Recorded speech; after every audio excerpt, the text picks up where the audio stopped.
Compare your past surgeries with this one and post-surgery medication.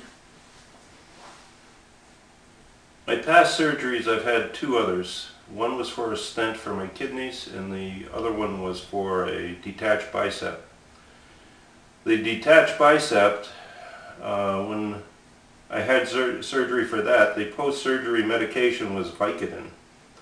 And the Vicodin was very similar to Percocet, that it made me very drowsy, very woozy, and very slow acting for everything.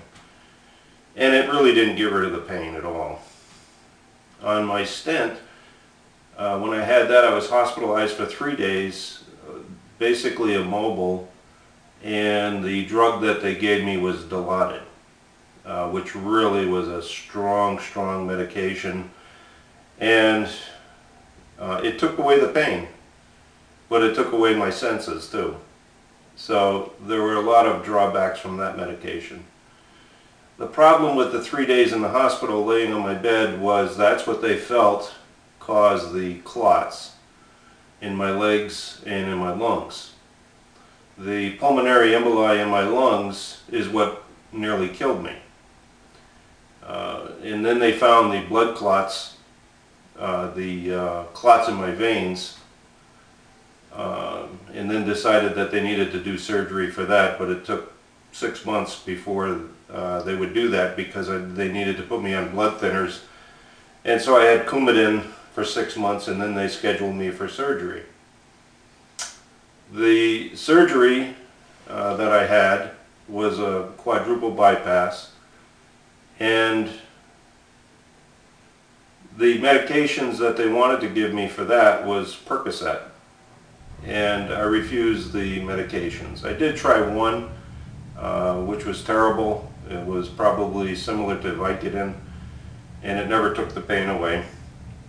So then I started to listen to the CDs again, the surgery companion, and learn to focus my thoughts differently and refuse the medication.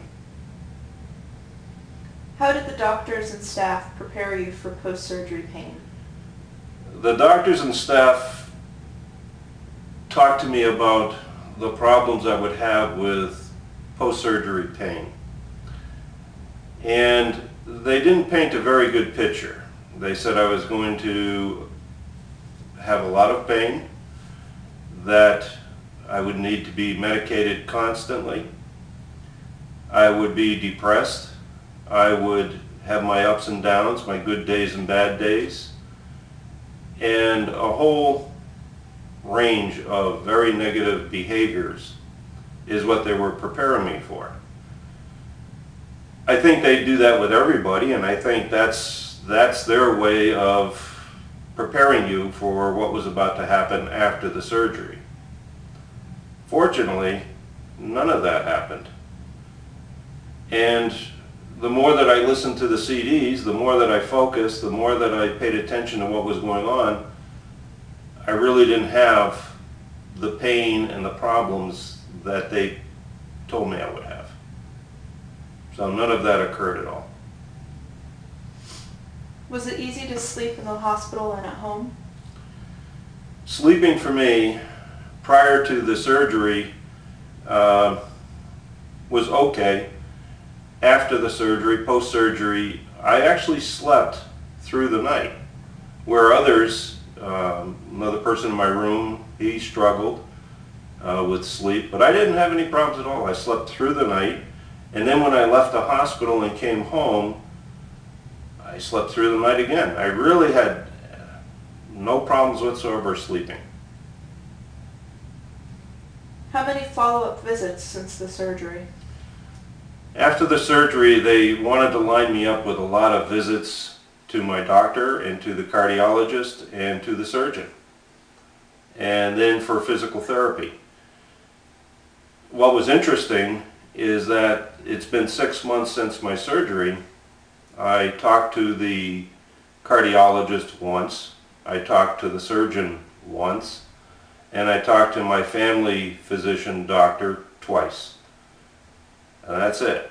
I really didn't have any need to go and talk to these folks. I felt great. How long was it before going back to work? Going back to work, they initially said it would be anywhere from 8 to 12 weeks before I could get on my feet and back to work. Within 3 weeks, I was ready to go back to work, but I chose to take even another week off. And then I started back to work part-time, half days, for about 3 weeks. And then my strength came back, and then I started full-time. But I was actually ready to go in about 3 weeks.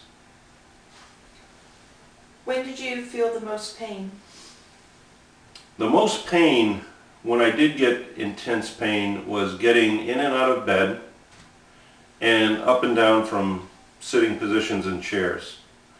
But what I needed to do and follow was a good breathing exercise and program. And the best thing to do when getting up out of a chair or down into a chair or in bed or out of bed is to breathe deeply, exhale all of your air, and then proceed to get up or sit down. And once I started doing that, that element of pain was greatly reduced. Now the pain for walking, the pain while I was sitting, the pain while I was laying in bed was zero, because I just didn't have any pain during those times. The only time I felt any pain was getting in and out of bed and up and down in chairs, and that lasted for the first couple of days, and then that dropped down as well. Your results were not typical. The doctors and staff recognized a difference in my wellness, because I was walking more than everybody else, I was sleeping more than everyone else, I had less pain than everyone else, and they all recognized that. In fact, the nursing staff wanted me to teach, give an in-service class on what I was doing and why I was doing it. And the doctors came around. There was one particular cardiologist that came around to see me every day and asked me questions as to how I felt and what was going on. That kind of attention was unusual. My whole procedure was a little bit, my whole recovery was a little bit unusual compared to the normal recovery. How many times did you listen to the CD? I listened to the CD, the Surgery Companion CD, as often as I needed it, which meant anywhere from 3 to 7 times a day. In the morning, in the evening, I would listen to it constantly. And now the purpose of that, and what happened because of that, is that allowed me to stay focused. I was very focused on what was going on. I didn't pay attention to pain. The pain was really dropped down to nothing. And that really helped me to just stay with it. When I walked around and looked in other rooms, you could hear people being very uncomfortable, having a hard time with the recovery. I didn't have that at all. I was up and walking all the time. I can only say wonderful things about the Surgery Companion. Definitely would recommend it to everybody.